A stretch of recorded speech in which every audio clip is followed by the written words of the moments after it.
जय श्री कृष्ण दोस्तों। गीता में श्री कृष्ण मन पर काबू पाने के लिए कहते हैं, अगर मन तुम्हारा स्वामी है और तुम उसके अधीन हो तो वो तुम्हें माया के बंधन में जकड़ लेगा, और जब तुम मन पर काबू पा लोगे तो तुम उसके स्वामी हो जाओगे। तो वही मन तुम्हें मोक्ष के दरवाजे पर लेकर जाएगा। इस पर अर्जुन कहते हैं, हे मधुसूदन, ये कहना तो बहुत आसान है, पर यही तो सबसे कठिन कार्य है केशव।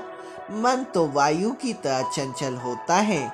जिस तरह से बहती हुई वायु पर काबू पाना असंभव है, उसी प्रकार इस चंचल मन पर विजय पाना, उसे अधीन करना अति कठिन कार्य है।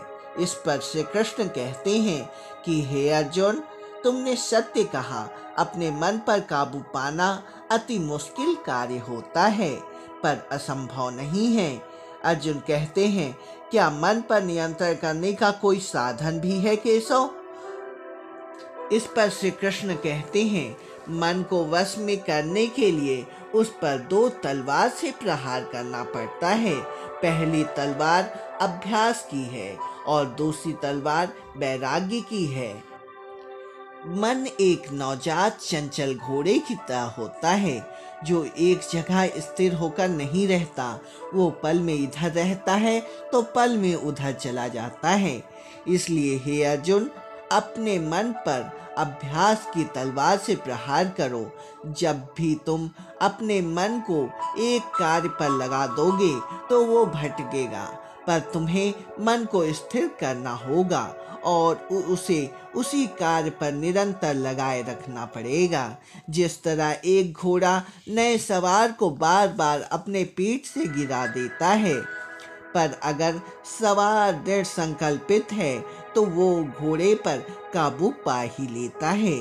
उसी तरह मन को दृढ़ संकल्प की रस्सी से बांध लो और एक दिन मन तुम्हारे वश में हो जाएगा और अपने मालिक का कहना मानने लगेगा।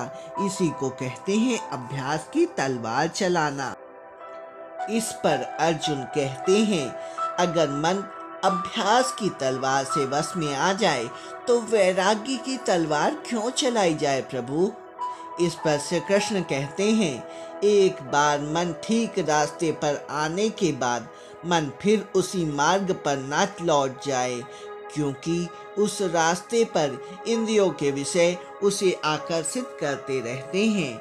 मिथ्या, भोग, विलास और कामना, तृष्णा उसे फिर खींच लेंगे। इसलिए मन को ये समझाना जरूरी है, वो सारे विषय भोग और मिथ्या हैं। योग माया के द्वारा अत्यंत मोह का भ्रम है।